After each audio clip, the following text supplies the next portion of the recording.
Ha sido una mañana agitada. Ha sido una mañana agitada porque hemos estado probando aparato y que compramos y el micrófono que me tiene dominada la cabeza en vez de Joel. El micrófono me tiene controlado a mí en vez de yo controlar el micrófono. Y es como dice Sara, dejen todas sus cargas afuera que están en la casa del Señor para escuchar al Señor. Cuando escuchaba a Jimmy diciendo eso, no sé, me daba como un temblor. Ustedes se imaginan el privilegio que cada uno de nosotros tenemos, no solo yo por estar aquí hasta ahora, sino cada uno de nosotros tenemos de hablar de parte de Dios. La Biblia dice que tú estás hablando delante de Dios, dice Pablo, y de parte de Dios. Imagínate que estás hablando de parte de tú, vamos a suponer, en un gobierno, estás hablando de parte de tu presidente, pero tu presidente está ahí. Y él te va a estar mirando y te está diciendo, ¿eso fue lo que yo te mandé a decir? ¿Eso fue lo que yo te dije que dijeras? Y es una responsabilidad. Yo sé que lastimosamente en muchos lugares eso no se toma así. Y mucha gente viene a predicar sus visiones y sus sueños. Pero el Señor dice, yo no te mandé a predicar tus visiones y tus sueños, yo te mandé a predicar mi palabra. Mi palabra, como decía mi esposa, y Cristo es suficiente para lograr lo que yo quiero lograr. No hace falta más nada. De hecho, ese es el tema de la prédica del día de hoy, de la reflexión del día de hoy. La Biblia es suficiente. Y vamos a aprender para qué la Biblia es suficiente. Durante todo este tiempo hemos hablado de que la Biblia nos ayuda con nuestras situaciones de estrés, con nuestras situaciones en la vida diaria. Hemos hablado de la autoridad de la palabra, hemos hablado de la inerrancia de la palabra, o sea, de que la Biblia no se equivoca en lo que ella habla y ella se refiere. Y hoy vamos a hablar de por qué la palabra es suficiente y para qué es suficiente. Vamos a orar. Amado Padre, a esta hora, Señor, dispón nuestros corazones, como pedía nuestro pastor, a escuchar tu palabra. Que este siervo tuyo, Señor, pueda ser fiel a ti y que no pueda desviarse, Señor, porque tu Espíritu Santo sea quien lo controle, Padre. Utiliza tu palabra como espada de dos filos, Señor, que penetra hasta las coyunturas y que convierte el alma, Señor, el día de hoy. Transforma nuestros corazones y el que no te conozca, Señor, que pueda nacer de arriba, nacer de nuevo el día de hoy. En el nombre de Jesús. Amén. Dice voy a ir proyectando un PowerPoint ahí. Ponme el otro slide. Dice la palabra de Dios cuenta, aunque ese no es el pasaje que vamos a estudiar el día de hoy, voy a darle el contexto para que entiendan por qué Pablo en el pasaje que vamos a estudiar y que mi hermano Abel va a leer cuando yo le pida, cuenta la palabra de Dios que Pablo y Bernabé estaban haciendo el primer viaje misionero y ellos venían de Antioquía de Pisidia y de Iconio y habían llegado a Listra, una ciudad que había cerca a esa área, y en esa ciudad había un hombre que estaba imposibilitado de las piernas, dice que había nacido paralítico, y Pablo, por el poder que el Espíritu Santo le dio en ese momento, lo levantó. Imagínense el revuelo que se armó ahí en una ciudad pagana, al punto que buscaron becerros para matarle a Pablo y a Bernabé, y los querían hacer dioses. Ellos mismos dijeron, los dioses han bajado a la tierra, y Pablo dice, pero ¿qué es esta locura? ¿Qué es esta locura si yo soy un hombre igual que ustedes? Y lo que hace Pablo, en vez de ponerse a pelear con ellos, es predicar el Evangelio. Predicar el Evangelio. Y indudablemente cuando tú predicas el Evangelio, y quiero que tengan esto presente, no hay puntos medios. Nadie se puede quedar aquí. Cuando tú escuchas el Evangelio, usted tiene que tomar una decisión. O usted lo cree y lo entiende, lo cree, lo acepta por fe, o usted lo rechaza. O sea, si usted no lo acepta, usted lo que está haciendo es rechazándolo. Y eso fue lo que pasó ahí. Detrás de Pablo y detrás de Bernabé venían unos judíos que venían también de Antioquía y de Iconio, e incitaron a esa población de Listra a que apedrearan a Pablo. Bueno, la cuestión fue que apedrearon a Pablo, porque cuando tú predicas el Evangelio, tienes una alta probabilidad de que te caigan piedras. Como yo dije una vez, cuando tú seas un árbol que dé fruto, si es una mata de mango, lo más probable es que te tiren piedra para tumbar los mangos. En este caso a Pablo dice que lo dejaron casi muerto y lo sacaron afuera de la ciudad. Cuando lo sacan afuera de la ciudad dice que Pablo se levanta y regresa de nuevo. La Biblia no dice si fue al momento, no, hay un tiempo ahí que no queda bien claro, ¿no? Pero imagínense la valentía de Pablo que regresó a las mismas ciudades donde lo habían apedreado, a levantar el ánimo a los hermanos y a predicar la palabra que Dios le había mandado a predicar. Después de que lo habían dejado casi muerto. Después de este viaje, Pablo regresa a Jerusalén, cumple su misión, cuenta todo lo que había pasado y lo que Dios había hecho por él, y regresa de nuevo en su segundo viaje misionero. Y vuelve a pasar por Listra en el libro de los Hechos. Se cuenta la historia donde él escoge a Timoteo. Ahí en ese momento que él escoge a Timoteo, Timoteo lo acompaña durante todo su segundo viaje misionero, luego lo acompaña, ahí yo había puesto un mapa más o menos, los que pudieran visualizar, y luego este es el primer viaje, y luego lo acompaña durante gran parte de su tercer viaje misionero. Pero en esta parte Pablo lo deja en Éfeso, al frente de la iglesia, organizando las cuestiones en la iglesia de Éfeso. Y Pablo sigue hasta que llega a Roma. Bien, después de su tercer viaje misionero, él hace su viaje y llega a Roma, y en Roma está encarcelado. ¿Por qué le conté todo esto? Para entender cómo Pablo conoció a Timoteo y por qué Pablo le escribe lo que vamos a leer hoy, que a ver me va a leer. Por favor, a ver. Vamos a leer, ahí está el pasaje en el televisor también, la segunda carta a Timoteo, capítulo 3, del versículo 10 al 15. Pero tú has seguido mi doctrina, conducta, propósito, fe, longanimidad, amor, paciencia, persecuciones, padecimientos, como los que me sobrevinieron en Antioquía, en Iconio, en Listra, persecuciones que he sufrido y de todas me ha librado el Señor. Yo también y también todos los que quieren vivir piadosamente en Cristo Jesús padecerán persecuciones. Mas los malos hombres, y los engañadores irán del mal en peor, engañando y siendo engañados. Pero persiste tú en lo que has aprendido y te persuadiste y sabiendo quién has aprendido, y que desde la niñez has sabido las sagradas escrituras, las cuales te pueden hacer sabio para la salvación por fe que es en Cristo Jesús. En Cristo Jesús. La alabanza que cantamos, la última, decía que por mi rebelión Cristo tuvo que morir en la cruz, o sea, por mi culpa. Quiero que tengan eso presente el día de hoy. Quiero que tengan eso presente. Ayer conocí a alguien y lo invité aquí a la iglesia, y hoy está el amigo Mervis. Por favor, te van a saludar, Mervis, bienvenido, tú y tu esposa. Luego le podemos contar cómo nos conocimos y cómo él está aquí hoy.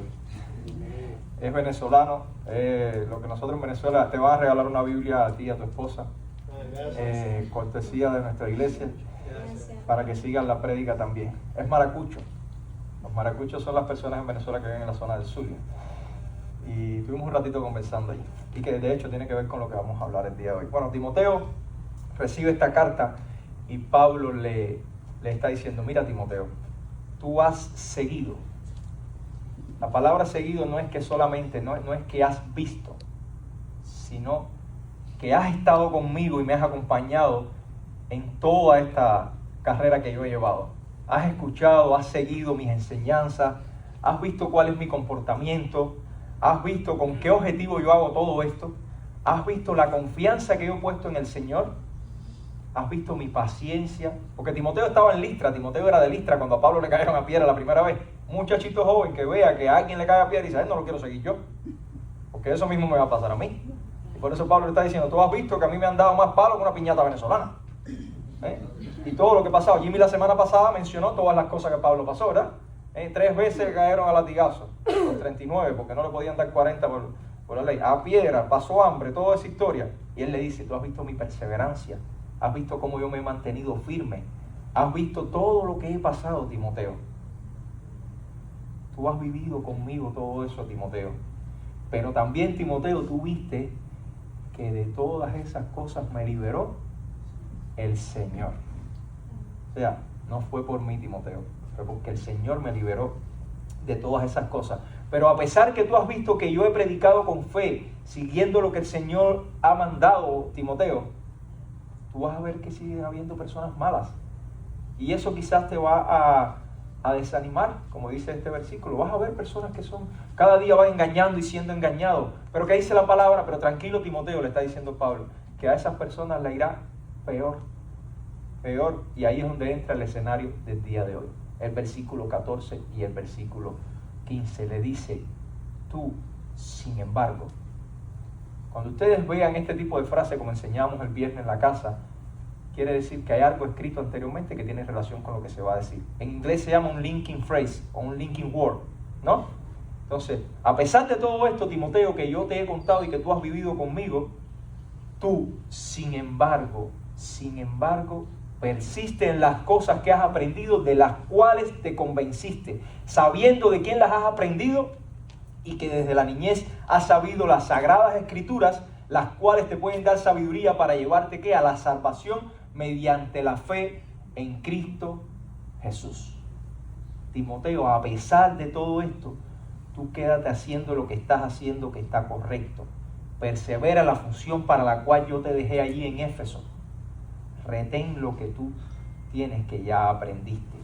Mantente firme en lo que aprendiste. Pero ¿qué es lo que había aprendido Timoteo?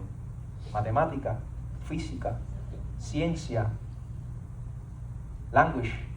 ¿Qué había aprendido Timoteo? Vayamos a primera carta a Timoteo, capítulo 1, versículo 13. Primera carta a Timoteo, capítulo 1, versículo 13. Dice: retén, Timoteo, aférrate a la norma de la sana palabra que has oído de mí en la fe y el amor en Cristo Jesús. ¿Qué había aprendido Timoteo?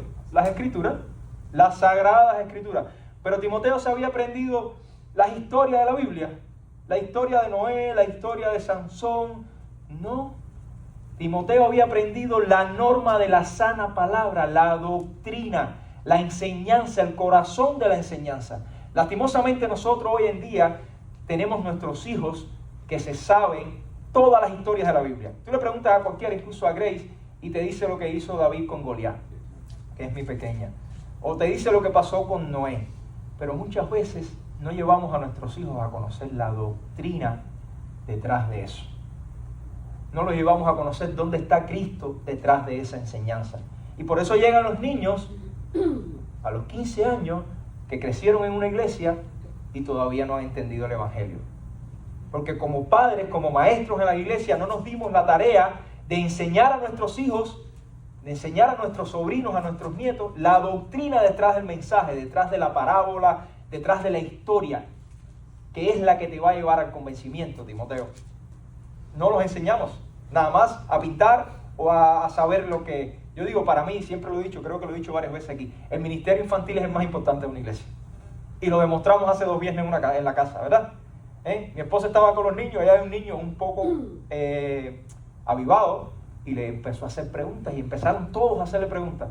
Y es lógico, a veces uno solo no tiene respuesta para todas las preguntas, y ella vino, necesito ayuda. Aquel, Jimmy estaba hablando de Romano, no me acuerdo. Y que... ¿2? En segunda. Este pasaje, en 2 Timoteo.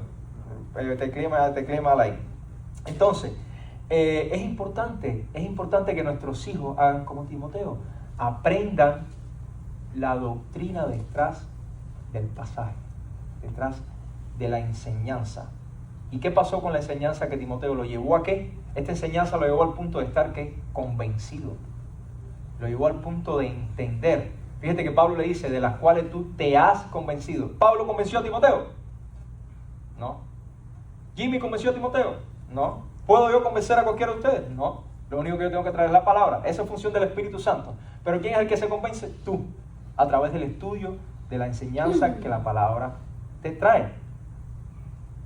No hay forma de que nosotros podamos entender si no es a través de la palabra. Y para esto la palabra es suficiente. Y yo le digo a los jóvenes siempre, tienes que convencerte tú porque nadie te va a convencer. Por ejemplo, Alba, Emanuel, que son los más pequeños que están aquí. Ustedes tienen que cuestionárselo todo. ¿Cómo yo llegué a la fe? Cuestionándome todo, peleando. Yo peleaba con Dios. Todo el mundo sabe aquí que yo era ateo. Y yo peleaba con Dios. Pues cuestiónate todo. Cuando algo no le entiende a la Biblia, pregúntaselo. La Biblia te va a responder. No tienes cómo responderte. Pregúntale al pastor, a un líder, a alguien. Cuestiónalo todo. Pregúntate todo. Es que Dios te dice, tú pregunta y vas a conocer la verdad y la verdad te va a hacer libre. Pero para conocer la verdad, ¿solo cómo lo vas a lograr? preguntando, cuestionando todo. Ahora, ¿de quién había aprendido Timoteo todo esto? ¿De quién había aprendido Timoteo? Vamos a los pasajes. Pablo mismo dice en este pasaje, dice, retén la norma de las sanas palabras que has oído. ¿De quién? De mí. O sea, Dios utilizó un líder de su iglesia para enseñarle a un joven de su iglesia algo importante. En ese tiempo, cuando Pablo lo conoció, era joven. Al final, cuando Pablo escribió esta carta, ya Timoteo no era tan joven. Ya a Pablo lo que le quedaba eran de 2 a 4 años para que le cortaran la cabeza, que ya fue lo último de todos los trabajos que él pasó. Pero lo había aprendido de él. Ahora, ¿somos nosotros Pablo? ¿A quién diría, no, yo no estoy a la altura de Pablo? Pues te cuento que tú sí eres Pablo. Porque tú en tu vida te vas a encontrar personas a quien tienes que predicar el evangelio. Y después quieres soltárselo al pastor para que lo disipule. Y es que no es así. Tú eres el responsable de discipular a la persona que Dios pone en tu camino. Y eso fue lo que hizo Pablo. En este caso, tomó a Timoteo, yo lo voy a discipular por el tiempo que va a estar conmigo y hasta que tenga contacto con él. Y Dios va haciendo su obra, pero tú eres el responsable de discipular a cada una de las personas que Dios pone en ti. Hablamos de la responsabilidad sobre tus hijos, sobre tus nietos, sobre tus sobrinos o los pequeños que tengas a tu alrededor. Pero si te encuentras un adulto, tienes que tú encargarte de eso. Pero eso lleva preparación. Y es lo que la gente a veces no quiere entender. De eso quizás vamos a hablar un poquito adelante. Lleva preparación. Pero ¿de quién más aprendió Timoteo? ¿De quién más aprendió Timoteo? Si no me equivoqué, si es 1 Timoteo 1.5 ahora, ¿verdad? 1 Timoteo 1.5. Dice Pablo a Timoteo en la primera carta, le dice, porque tengo presente la fe sincera que hay en ti, la cual habitó primero en quién? En tu abuela Loida y en tu madre Eunice. Y estoy seguro de que en ti también. O sea, de la madre y de la abuela. ¿Qué importancia tiene la familia en general sobre los niños que nosotros tenemos bajo nuestro mando? Desde pequeñito, esta familia le había enseñado lo que era necesario para la salvación. ¿Qué leía Timoteo? El Antiguo Testamento. Timoteo, cuando empezó a estudiar esto y a aprender estas cosas, Timoteo no tenía ni idea. De hecho, posiblemente Cristo no había venido. A los primeros años de él no tenía ni idea de lo que estaba pasando. Él había sido enseñado en las Sagradas Escrituras de lo que se tenía hasta este momento. El Antiguo también era 2. Me volví a poner uno ahí. También era enseñanza del Antiguo Testamento. Ellas se habían preparado en esa fe, porque dice que la fe vivió en ella. Usted puede darle a alguien algo que usted no tiene. ¿Cómo usted va a enseñar a sus hijos si usted no tiene comida para darle? A veces nos preocupa que no tenemos el alimento espiritual para darle a los hijos.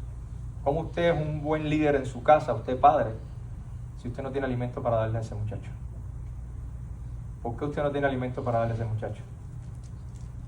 Quizás sí, usted está convertido, eso nadie lo duda. Pero ¿dónde sale la enseñanza que adquiere tu hijo? ¿De la escuela dominical? No. De lo que tú eres capaz de enseñarle en tu casa. Y para eso tú tienes que comer. Para eso tú tienes que nutrirte.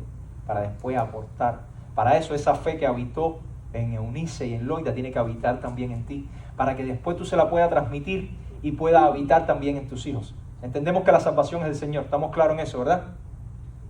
Pero Dios utiliza hombres y mujeres imperfectas y pecadores como ustedes y yo para transmitir ese mensaje. Usted tiene que entender que depende de usted y de su preparación lo que sus hijos van a recibir, lo que sus nietos van a recibir. Por ejemplo, nosotros tenemos una amiga que está viviendo quizás en una situación un poco incómoda y ella es cristiana y hay niños en esa casa. ¿Qué te mandó Dios a hacer ahí donde hay niños que quizás tú puedas influir? Tú eres cristiano, tienes nietos, tus hijos no son cristianos. ¿Cómo tú influyes en esos nietos tuyos? Porque quizás no pudiste hacerlo o te convertiste tarde y no pudiste hacerlo en tus hijos y Dios está trabajando de otra forma. Pero ¿cómo tú influyes en esos nietos? ¿Cómo esa fe que habita en ti tú la puedes transmitir a esos nietos? Y ellos se la pasaron bien a Timoteo. Ellas se lo hicieron bien porque dice Pablo que él estaba seguro de que la fe también habitaba en Timoteo. De hecho, al principio del pasaje que dice, Timoteo, tú me has seguido, tú has vivido todo esto que yo he vivido y has pasado quizás lo mismo que yo. Pero me gustaría hacer estas preguntas a los familiares, padres, a todo el que tenga a alguien a su bajo su tutela o que pueda ayudar. ¿Estás siendo tú el instrumento para enseñarle estas cosas a tus hijos, nietos, sobrinos, etcétera? ¿Estás entendiendo lo que se habían dedicado la madre y la abuela de Timoteo para aplicarlo a tu vida, incluso lo que hizo Pablo? ¿A qué te dedicas tú en cuanto a la educación y enseñanza de los menores que tienes alrededor tuyo? Hay un concepto que nosotros aplicamos mucho y estamos en el 500 aniversario de la Reforma Protestante, que como dijo Jimmy una vez, los protestantes no somos nosotros, los protestantes fueron los católicos. Ellos protestaron en contra, los mismos católicos protestaron en contra de lo que ellos entendían que era incorrecto. Y hay una frase que marcó la Reforma, que era la frase sola escritura. O sea, la sola escritura es suficiente para lo que ella se diseñó. Eso no quiere decir solo escritura. Déjenme tratar de explicar esto. Indudablemente en la vida hace falta otras cosas. Tenemos que aprender matemática en la escuela, ciencia, language, whatever. Tenemos que aprender una serie de cosas. Y eso es necesario para la vida. Pero lastimosamente en nuestra sociedad hoy en día y en los hogares cristianos esto está cambiando. Esto se ha invertido. Se le está dedicando mucho más tiempo a otras cosas y se está dejando a un lado, ¿qué? La escritura. Analízalo ustedes en sus casas. Incluso yo, que puse una vez un ejemplo de las horas que empleo con mis hijos, ¿se acuerdan un cálculo que hice? Que trato de esforzarme, nunca llego a competir con la escuela. Si mal no recuerdo, empleábamos como 60 horas, ¿verdad? En la escuela ellos, y al final nosotros en la semana lo más que le podíamos dar a nuestros hijos en 15 horas. Si además de esas 15 horas que uno emplea, las dedica en que los muchachos se preocupen más por las tutorías que reciben con respecto a las mismas cosas de la escuela que en la palabra de Dios, esta diferencia se hace mucho mayor. ¿Qué estás haciendo? ¿Estás dedicándote a sola escritura o a solo escritura? Dedicarte a todo lo demás que no tiene que ver con la palabra de Dios, para que en tus hijos también habite la fe que habita en ti, para que en tus nietos también habite la fe que habita en ti. Ahora, en cuanto a ese tiempo que tú empleas con ellos para enseñarles la palabra de Dios, ¿qué hacía Israel? ¿O qué le fue ordenado, por ejemplo, a Israel en los tiempos que estuvieron en el desierto? Vamos a la Shemá. Deuteronomio 6, versículo del 1 al 7 están puestos ahí. No lo vamos a leer completo, pero sí quiero que entendamos lo que le fue ordenado a Israel en ese tiempo. Escucha, Shemá, oh Israel, versículo 4. El Señor es nuestro Dios, el Señor uno es. Amarás al Señor tu Dios con todo tu corazón, con toda tu alma y con todas tus fuerzas. Y estas palabras que yo te mando hoy estarán sobre tu corazón diligentemente y las enseñarás a tus hijos. Si leen el pasaje un poquito antes, también habla de los nietos. Y hablarás de ellas cuando, los domingos en la iglesia, los viernes en el estudio, ¿qué dice la palabra? Cuando te sientes en tu casa, cuando andes por el camino, cuando te acuestes y cuando te levantes. Siempre, constantemente, diligentemente, repetidamente, intencionalmente. Fíjense que esta ley Dios se lo dio, lo que Dios le dio a Israel durante todo su tiempo en el desierto tenía un objetivo. ¿Para qué? Para que la cumplieran. Dice, para que los guardes, para que los cumplas, para que tu pueblo tema a Dios, que es el fin de todo. ¿Por qué el mundo está como está? Porque las personas no tienen temor de Dios. Lo dice Pablo en su carta a los Romanos. Ahora, la finalidad de que tú cumplas todas estas cosas es que te vaya bien en la vida. Tener una buena relación con Dios. Aunque estés pasando trabajo, Dios te garantiza que te va a ir bien en la vida. En este pasaje dice, para que te multipliques, para que tengas larga vida y además en esa vida que yo te voy a dar, te vaya bien. Pero tú tienes una función, es educarlos diligentemente en ese camino. 24/7, 365. ¿Qué quiere decir eso? 24 horas al día, los 7 días a la semana, los 365 días al año. Lastimosamente nosotros como padres a veces queremos que la iglesia se encargue de la educación y de transferirle la fe a nuestros hijos, pero no es función de la iglesia, hermanos míos. Nosotros somos un instrumento. Los líderes que enseñan a sus hijos aquí, sus nietos, son un instrumento. para ese domingo. ¿Qué pasa con el 24/7, 365? No se cumple si nada más los deja los 53 domingos de la semana, o si nada más los lleva los viernes a la casa para que los niños aprendan. Y no hablo solo de los niños, hablo de los jóvenes y todo el que esté bajo tu tutela. Esposo que estás aquí, usted es el responsable de que su esposa y el resto de su familia aprendan la palabra de Dios. Yo siempre hago el cuento cuando mi esposa me miró de frente y me dijo: tú eres el líder espiritual de esta casa, yo no sé qué vas a hacer. ¿A ustedes no les ha pasado? A mí me pasó. Tú eres el líder, tú eres el líder. Eres tú el encargado de prepararte para transmitir ese conocimiento a tu familia. Tú eres el pastor de tu casa. Tú eres el sacerdote de tu familia. Siempre ha sido así, eso no ha cambiado. El momento contextual que estamos viviendo, eso no ha cambiado.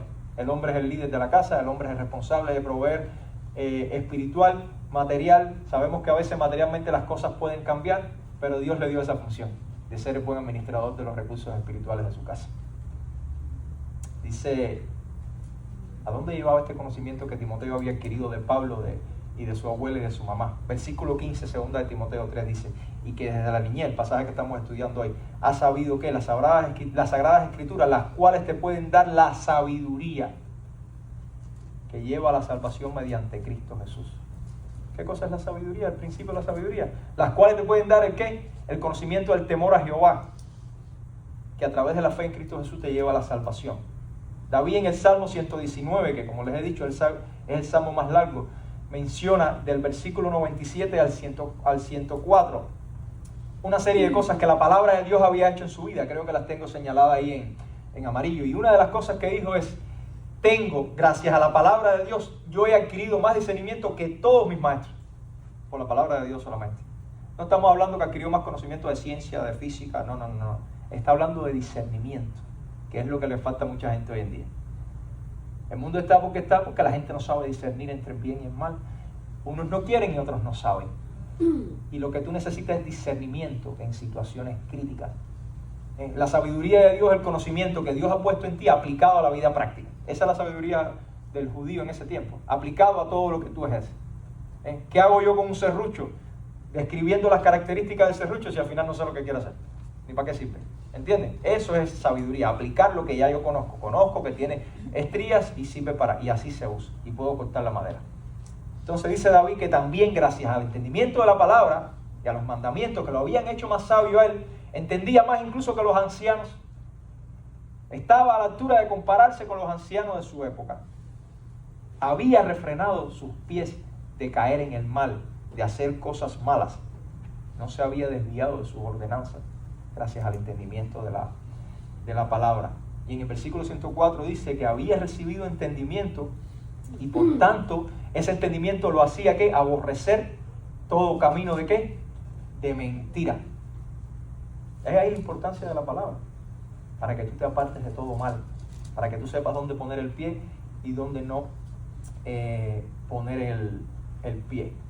En el caso de Timoteo, Pablo le estaba aclarando que ese conocimiento lo llevaba ¿a qué? A la salvación mediante la fe en Cristo Jesús. Hoy en día, la suficiencia de las Escrituras para llevarte a la salvación es uno de los temas más atacados. Todo el mundo quiere llevar a la gente a la salvación por sus medios. Vamos a hacer un programa grande para ver si podemos alcanzar la mitad de Hialeah. Y nos vamos para allá, hacemos tremenda fiesta, damos comida y creemos que a través de eso lo podemos hacer. Dios puede utilizar ese escenario. Pero ¿qué yo hago con ese escenario si yo no predico la palabra? ¿Qué hago yo repartiendo cosas si yo no predico la palabra? Nos creemos que otras cosas pueden ser suficientes, pero es la palabra la que es suficiente para llevarte a la fe, al conocimiento de la fe a través de Cristo Jesús. Yo generalmente predico mucho en la calle. Me gusta eso. Grixi me dice que a mí se me da bien. Es alguno de los piropos que ella usa conmigo. De las pocas cosas cariñosas que ella dice, es que a ti se te da bien eso. Y lo hago con mucho placer, de verdad. Y siempre le pregunto a las personas, ¿cómo estás llegando? ¿Cómo llegas tú a Dios? Y generalmente la mayoría de las personas me dicen, estoy tratando de llegar. Yo estoy tratando de llegar, estoy tratando de alcanzar. Y cuando te lo pregunto, ¿cómo estás tratando de alcanzar? Bueno, por mis cosas buenas, haciendo cosas buenas, haciendo buenas obras. Otras personas que conocen la Biblia te dicen, estudiando la palabra, tratando de conocerla más. Incluso hay gente que llega y te dice, ¿cómo tú vas al cielo? Y dice, yo soy predicador en una iglesia. Tenemos que entrar al libro.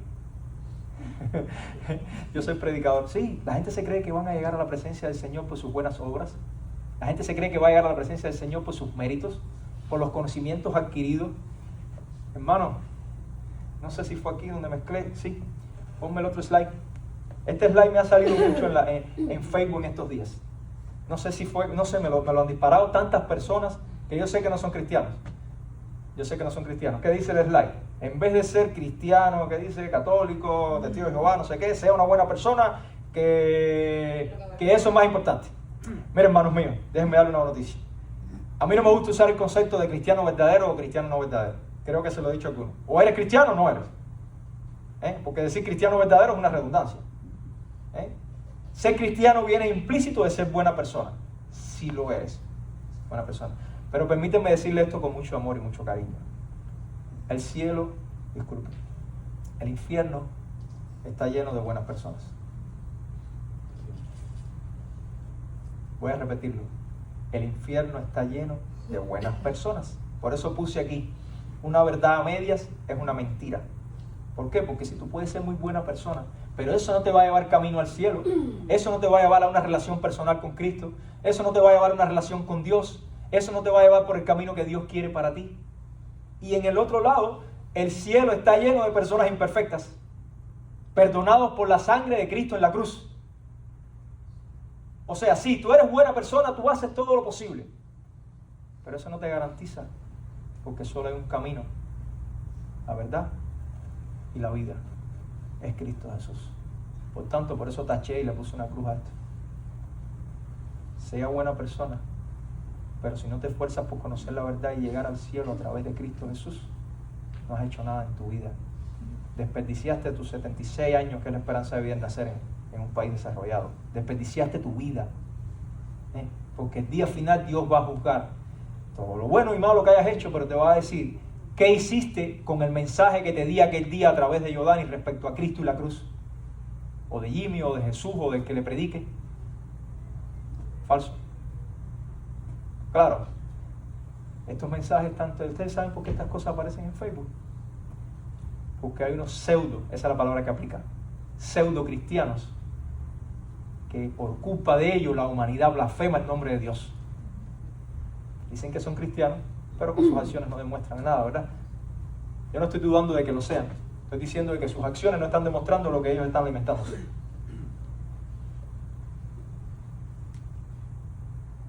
Dice Dios que todas las cosas que tú intentes hacer para llegar a Él es necedad.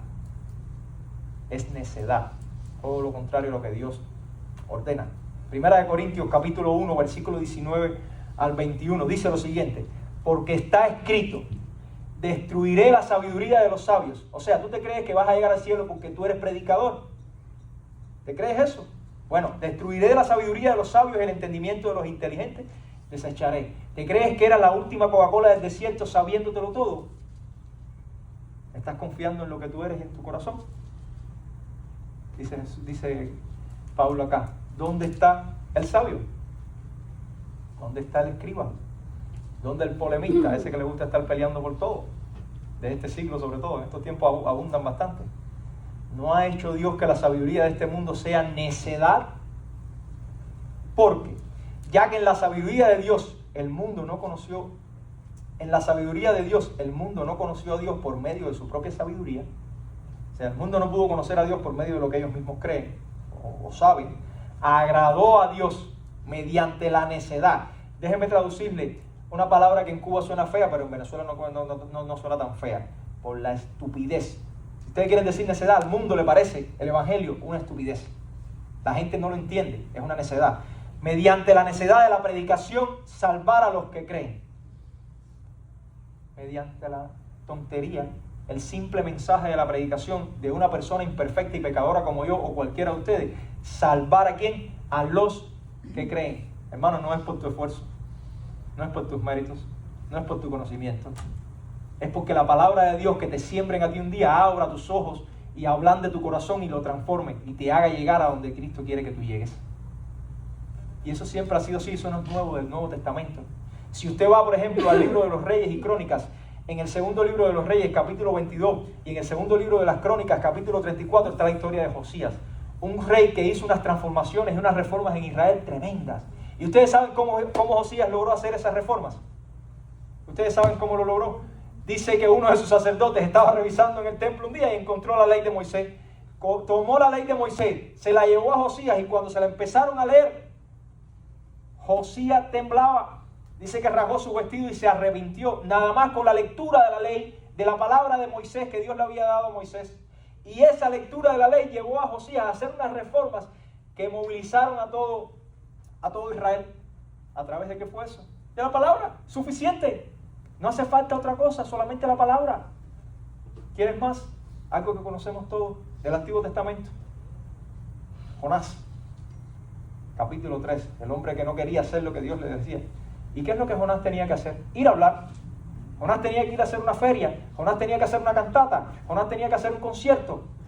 No, Jonás tenía que ir a hablar. Y no mucho. Según la versión que tú leas, 7 palabras dijo Jonás. En la Reina Valera 8, en esta dice 7, hay otras que dicen 9 palabras. Jonás caminó una ciudad, camino de 3 días, la ciudad más grande que existía en ese tiempo, en ese momento, diciendo solamente, dentro de 40 días Nínive será arrasado. La palabra, pero ¿por qué esa palabra tenía poder? Porque era lo que Dios le había mandado a decir a Jonás. No era la idea de Jonás. De hecho, Jonás no lo quería decir, por eso lo tragó el pescado. Jonás no quería hablar, porque Jonás sabía que Dios era misericordioso. Jonás sabía que Dios podía perdonar a la gran ciudad, pero la gran ciudad era mala. La gran ciudad era mala. Esa gente, cuando atacaban una ciudad, destruían todo y lo borraban todo. Fíjense el punto de la palabra de Dios, que Jonás con la predicación hizo que el rey proclamara ayuno hasta de los animales, hasta los perros que tienen en la casa, que en ese tiempo no eran, hasta las vacas tienen que ayunar y no tomar agua. Hermano, el conocimiento que transmite la palabra de Dios es suficiente para mostrarte el único camino a la salvación. No dependas de evidencias sobrenaturales. ¿Necesitas algo? ¿Necesitas algo? No me siento bien. ¿Quieres agüita? No, es la espalda. Ok. Pero tranquilo. Ahí está, cualquiera de los de nosotros. Hay uno que tiene más dolor que tú, te puede ayudar. ¿Tiene pastillas ahí? No, ¿tiene pastillas? No tiene. Esta mañana me lastimé jugando basquetbol y ahorita me moví acá. Tengo una proxena. ¿Quieres tomar algo? No. ¿Medicamento? Yo tengo una proxena. Por favor. Juanca, trae un poquitito de agua, por favor. Gracias. Bueno, ahí Sí, yo creo que sea la... Si hay agua abajo, por favor.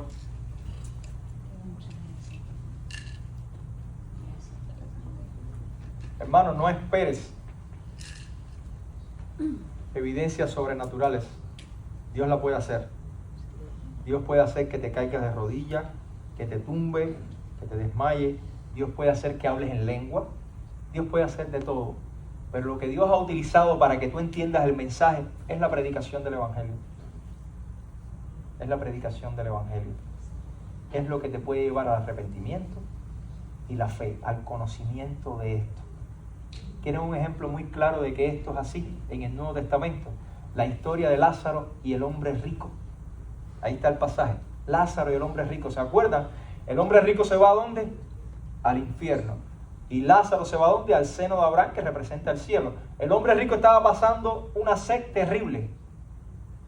Y le dice, Lázaro, le dice, Padre Abraham, por favor, envía a Lázaro a mi familia, que tengo 5 hermanos, para que ellos crean y se enteren de lo que está pasando aquí, para que no vengan a este cielo.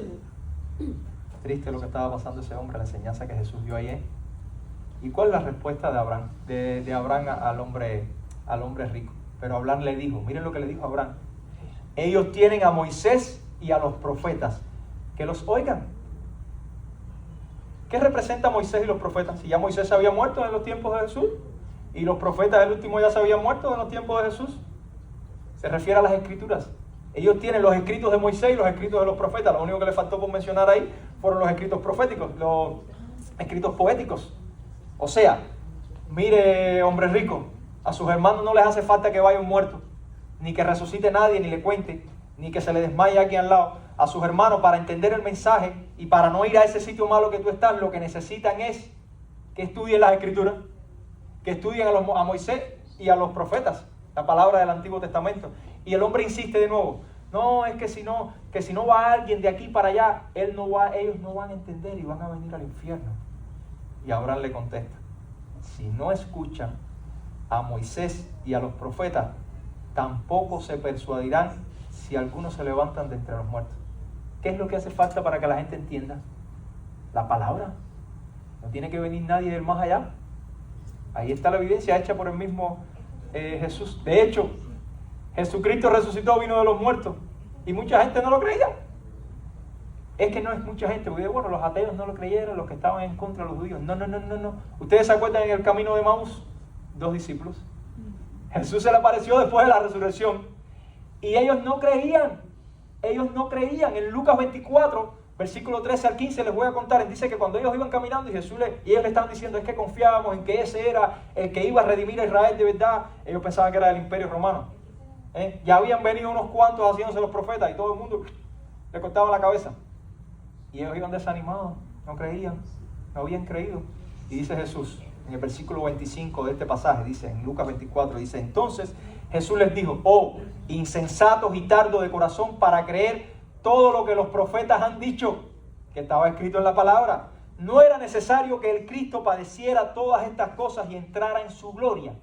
Todo lo que estaba aquí escrito. Y comenzando por Moisés y continuando con todos los profetas, les explicó referente a él en todas las escrituras. ¿Qué hizo Jesús? Utilizó su poder como Dios. Ven que te voy a poner las manos encima. Te voy a abrir los ojos de una forma. Voy a empezar a debatir contigo de forma apologética a ver si te puedo convencer. No. Jesús abrió las escrituras.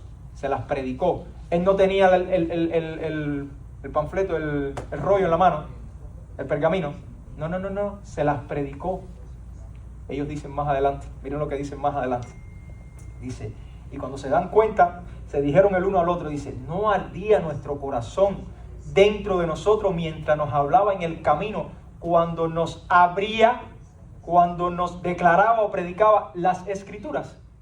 Esto es una pregunta pero con respuesta afirmativa, es como tú dices, ¿verdad? Que no era así, lo estábamos viviendo, lo vimos. ¿Qué utilizó Jesús?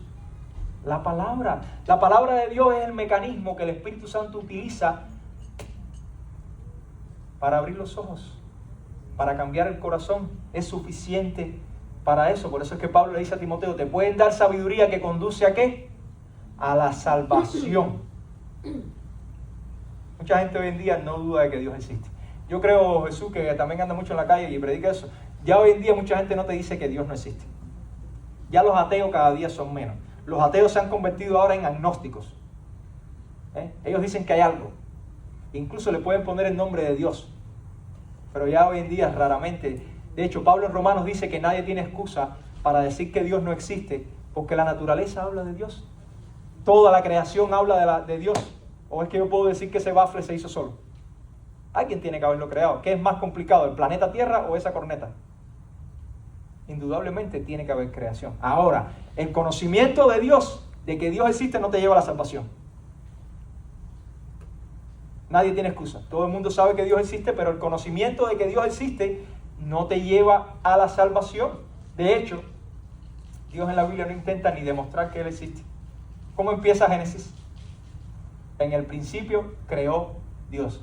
Dios empezó explicando que Él existe. Yo estaba sentado, yo no sé, salí de aquí, me metí. No.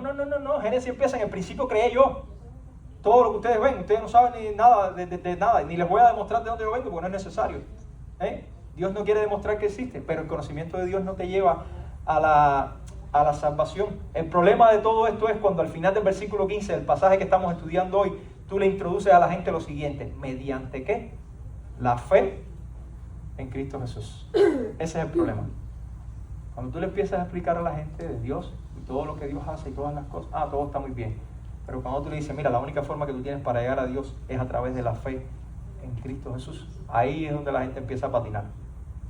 Ahí es donde todo el mundo rechaza, porque es la piedra de tropiezo, es la piedra angular contra la que tropezaron los judíos, es la piedra angular contra la que tropezaron los romanos, Es la piedra angular contra la que tropezaron muchos de los religiosos hoy en día, y es la piedra angular con la que tropieza todo el mundo. Por eso, hermano, es necesario y es suficiente conocer la palabra. La Biblia no está diseñada para que tú conozcas todo lo que tú quieras. Esa es la otra, queremos buscar en la Biblia todo lo que nosotros queremos. No, la Biblia está diseñada para que tú conozcas lo que tú necesitas. Lo que tú necesitas para llegar al camino que Dios. De hecho, la Biblia se divide, yo la he dividido en 3 partes. Creación, caída y plan de redención, que viene desde el principio. Toda la Biblia te explica de una forma u otra el plan de redención, el plan de salvación, cómo Dios ha salvado a su pueblo y cómo lo está salvando el día de hoy. Miren lo que dice en la iglesia inglesa en los años 1500, específicamente en 1571, ellos trazaron unos artículos que explicaban lo que ellos creían y se llamaron así los 39 artículos. Los 39 artículos definían lo que la iglesia creía. Y miren lo que dice el artículo 6 de los 39 artículos en esta fecha.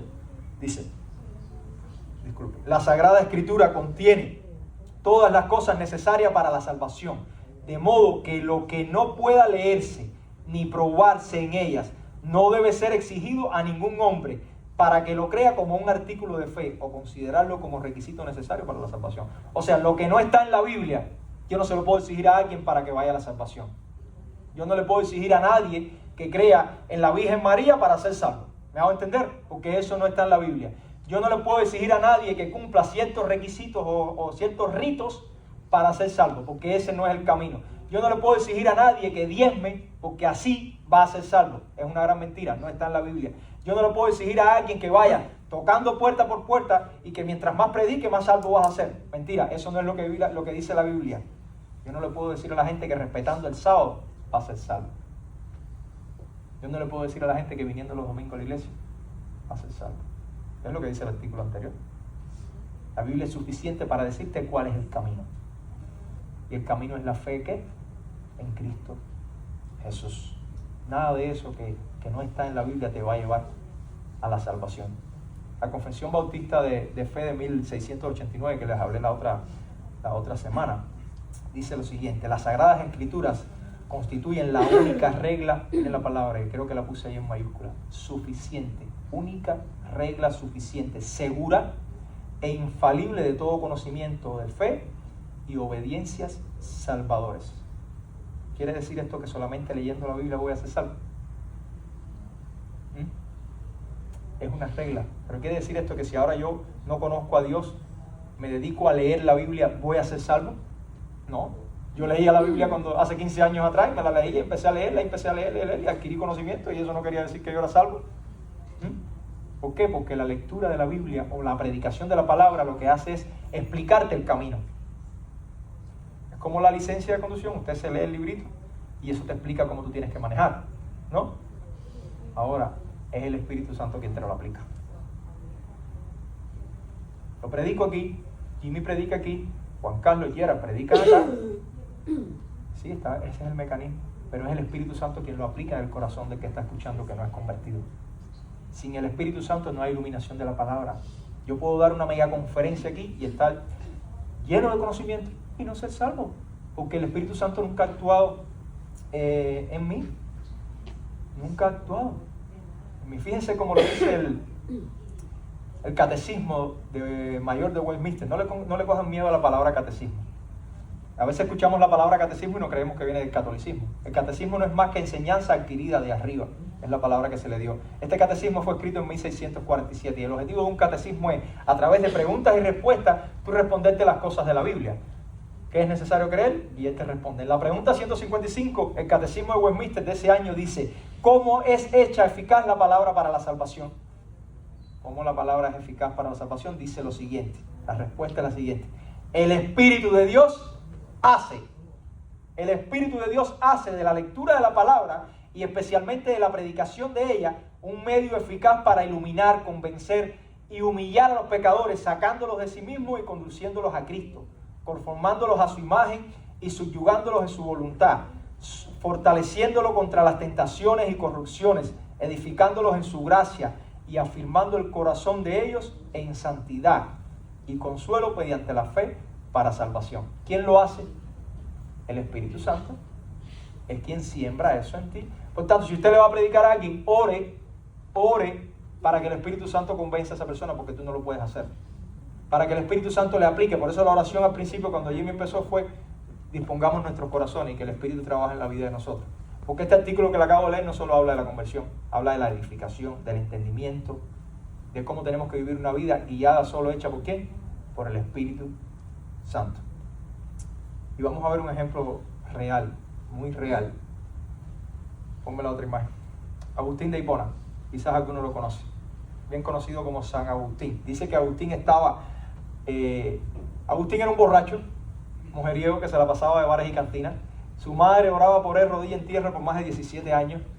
Y dice que Agustín había adquirido mucho conocimiento. Dice que estaba un día en el jardín de su mansión o su casa, residencia en Milán. Y tenía su pelea espiritual, buscando quizás los caminos de Dios. Y dice que escuchó una voz como de un niño en la casa de al lado que decía: toma, lee, lo decía en romano, toma, lee. Y dice que él interpretó eso como algo divino. Fue a la Escritura, fue a la palabra de Dios. Y cuando abre la palabra de Dios, lo que encuentra es Romanos 13. Y en Romanos 13 dice que le dice la palabra a Agustín: ya que nosotros pertenecemos al día, vivamos con decencia a la vista de todos, no participen en la oscuridad de las fiestas desenfrenadas. Lo estoy utilizando de la Nueva Traducción Viviente. Y de las borracheras, ni vivan en promiscuidad sexual e inmoral, ni se metan en peleas, ni tengan envidia. Más bien vístanse con la presencia del Señor Jesucristo y no se permitan pensar en formas de complacer los malos deseos. ¿Ustedes se imaginan eso? Con una simple lectura el hombre, dice que Agustín describe que ese pasaje le abrió los ojos. Dice que ese día empezó, imagínense, la carrera del teólogo más grande del primer milenio, con solamente leer un capítulo de Romanos, un par de versículos de Romanos. La palabra, hermanos míos, el entendimiento, la palabra es lo que el Espíritu Santo utiliza para que las personas puedan entender. No hay más nada. ¿Quieren otro ejemplo? Hablando como hablamos de la Reforma. Lutero llevaba una batalla espiritual buscando la justicia de Dios y tratando de cumplir cuanta cosa le habían dicho que cumpliera. Fíjate si Lutero cumplía que las sesiones de Lutero de confesión podían llegar a durar 6 horas. Nosotros no aguantamos 30 minutos orando y Lutero se confesaba 6 horas, porque cada detalle en su vida era un pecado, parece, y él se lo llevaba al padre del monasterio donde él había ido a prepararse. Era un monasterio agustiniano de la orden de Agustín de Hipona. Y dice que un buen día, estando en la torre, él llama la evidencia de la historia o la experiencia de la torre. Lutero se va a Romanos también. Y dice que Lutero se formuló la pregunta y dice: ¿cómo puedo salvarme un Dios justo siendo yo tan injusto? Y leyendo la Biblia en Romanos 1:17 dice: porque en el Evangelio la justicia de Dios se revela por fe y para fe, como está escrito, mas el justo por la fe vivirá. ¿Cómo se convirtió Lutero? Después de haber vivido tantos años como católico, por la lectura de la palabra. ¿A quién vino a hacer algún rito Lutero? ¿Tuvo que comerse la hostia y tomarse el vino para convertirse? ¿Tuvo que bautizarse para convertirse? ¿Fue salvo por algún otro mecanismo? Lectura de la palabra. Hermanos, la palabra es suficiente, no necesitamos más nada. Ambos personajes que les acabo de mencionar, que fueron íconos y siguen siendo íconos de nuestra iglesia y nuestra tradición, por llamarlo así, fueron convertidos por la palabra. No hubo otra cosa. Hoy en día las iglesias quieren hacer a la gente levantarse: venga para acá, arrodíllate aquí, vamos a orar por ti y contigo. Eso no está mal. Pero si tú no le dices la palabra, la persona no se va a convertir. No va a entender nada. Alguien me preguntó no hace mucho: ¿por qué tú siempre quieres predicar a Cristo? Es necesario predicar a Cristo en cada una de tus prédicas. Y les confieso que me senté y me lo pregunté yo mismo: ¿será que estoy aburriendo a todo el mundo cada vez que yo predico hablar de Cristo? Y Jimmy me dio la respuesta hoy. Su pastor que predicaba evangelio siempre. Ya Jimmy estaba aburrido de oír evangelio, ¿verdad? Él lo contó. El evangelio es necesario siempre, hermanos. El evangelio es necesario siempre, no solo los 53 domingos. Yo tengo que recordarme los 365 días del año que yo necesito entender la posición que yo y cada uno de ustedes tiene delante de Dios y tenía antes de ser convertido, cuando estábamos sin Cristo. ¿Cómo estábamos sin Cristo? Destituidos de la gracia de Dios, vacíos de la gracia de Dios. Dice la Biblia que éramos ira de la gracia de Dios. Si tú no conoces al Cristo verdadero, te cuento que tú eres hijo de la ira, hijo de la ira de Dios. Los 365 días al año yo tengo que recordarme que por mis medios yo no puedo llegar a Dios. Por ser buena persona, por mis méritos, yo no lo puedo hacer. Nunca vamos a llegar a cumplir los estándares de Dios. No estamos a la altura. No somos santos como Dios nos exige ser santos. Los 365 días del año yo necesito recordarme que por culpa de mis pecados, como dice la canción, por mi rebelión, Cristo tuvo que morir en la cruz. Yo los 365 días del año tengo que recordarme que después de eso, Dios lo resucitó, porque queremos hablar de la cruz, queremos hablar de la muerte de Cristo y olvidamos que la resurrección es la aprobación que Dios le dio a lo que Cristo hizo. Y es lo que me garantiza a mí que puedo ir a donde Él mismo va. Como hablamos el viernes en la casa, ninguno de los demás líderes religiosos resucitó. A donde quiera que tú vayas, ahí está la tumba de fulano, lo puedes ver. Pero Cristo no, la tumba de Cristo está vacía. Vacía, no está. Dios lo levantó de los muertos. ¿Qué muerto me va a levantar a mí de los muertos? Nadie. Cristo sí, porque Cristo resucitó. Es un vivo que me está levantando y nos levanta a cada uno de nosotros de los muertos. Los 365 días del año voy a usar, tengo que recordarme esto, que leí un libro que me regaló Jimmy, que era de su papá. Dice, al final del libro este hombre dice, se llama Descifrando el Código Da Vinci, dice, Cristo usó, tengo que recordarme esto, Cristo usó la madera de la cruz en que fue clavado para construir un puente entre nosotros y Dios. Estábamos separados y Él puso la cruz en el medio y tú, la única forma de llegar allá es el ¿qué? El camino estrecho. No hay otro. No hay forma. No puedes brincar la talanquera por aquí. No puedes brincar la cerca. Tienes que entrar por ahí, por la puerta estrecha. Yo soy el camino, yo soy la puerta, yo soy la verdad, yo soy la vida, yo soy la luz. Es el único camino para llegar a Dios. Los 365 días del año yo tengo que recordarme que por su misericordia yo fui guiado a través de la predicación de su palabra a ese camino que me da salvación. Los 365 días del año yo necesito recordarme lo que Cristo hizo por mí y la gran deuda que yo tengo con Él. Todos los días que te levantes, la deuda que tienes con Cristo. Los 365 días del año yo tengo que vivir en reciprocidad, para que no pongan los cartelitos esos que salen ahí. En reciprocidad al amor que Cristo, porque Él nos amó primero y ahora nosotros amamos porque Él nos amó primero. Dios creó todo, hermanos míos. Quizás tú estás acá, incluso puedes llevar tiempo viniendo a la iglesia y ni siquiera hayas entendido esto. Dios creó todo con el poder de su palabra y hoy en día sigue levantando muertos con el poder de su palabra. Lázaro, sal de la tumba con el poder de su palabra. Por eso la palabra te dice, si hoy escuchas su voz, no endurezcas tu corazón. No endurezcas tu corazón, porque el evangelio ha sido predicado y la palabra es suficiente para que tú puedas entender. Como les dije al principio, usted tiene la función de entender el mensaje. La soberanía de Dios no te exime de tu responsabilidad de entender el mensaje. Y cuando lo escuchas como lo escuchaste hoy, no hay términos medios. O aceptas o rechazas. Aunque hayas nacido en una iglesia cristiana, usted necesita el evangelio. No sé si han escuchado que Dios no tiene nietos. ¿Han escuchado eso? Dios no tiene nietos. Dios lo que tiene son hijos. Mis hijos son hijos de Dios, no son nietos de Dios. Ellos no heredaron la salvación. Si van a ser salvos, por mí. Dios no tiene nietos. Por tanto, es responsabilidad individual. Sea 10 años, 14 años, 15, 20, tienes responsabilidad. No puedes rechazar. Si rechazas el mensaje, hermano, vas por el camino equivocado. Vamos a orar. Amado Señor, te damos gracias por este tiempo. Te rogamos, Padre, que a esta hora, Señor, tú utilices el mensaje predicado, Padre, para que los corazones que todavía están fríos, Señor, y quizás sean todavía de piedra, Padre, tú los puedas convertir en corazones de carne. Bendice tu iglesia, Señor. Permite que la semilla sembrada, Señor, dé fruto en tu tiempo, que es perfecto. Proteja a tu pueblo, Padre. Hoy en día tu iglesia, Señor, a nivel mundial se enfrenta a batallas inexplicables, pero solo pueden, Señor, salir adelante a través de la fe en tu Hijo Jesucristo, Padre. La esperanza de que un día, Señor, tú vendrás por nosotros. Queremos y añoramos, Señor, que eso ocurra pronto, pero esperamos pacientemente en tu tiempo, Señor. Te ruego, Señor, por los enfermos Te ruego, Señor, por los necesitados, por los que necesitan empleo. Te ruego, Padre, porque cada vida aquí presente, Señor, pueda convertirse en un heraldo tuyo, Señor, en un evangelio vivo caminando por las calles de nuestra ciudad, y que tu mensaje sea predicado, Señor, contando con la compañía y la guía de tu Espíritu Santo, Padre, hasta los confines de la tierra.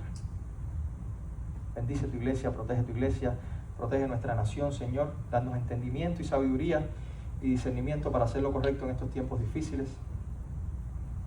Y especialmente te ruego, Señor, que a quien tú tengas destinado en estos momentos para este país sea alguien que se vuelva a ti. Como muchos de los reyes del Antiguo Testamento que al escuchar tu palabra se volvieron a ti, te ruego, Padre, que tú tengas misericordia de quien tú tienes destinado para esta nación. Ahora, Señor, bendícenos los que queda del culto, Padre, y llévanos con bien a nuestro hogar. En nombre de Jesús. Amén.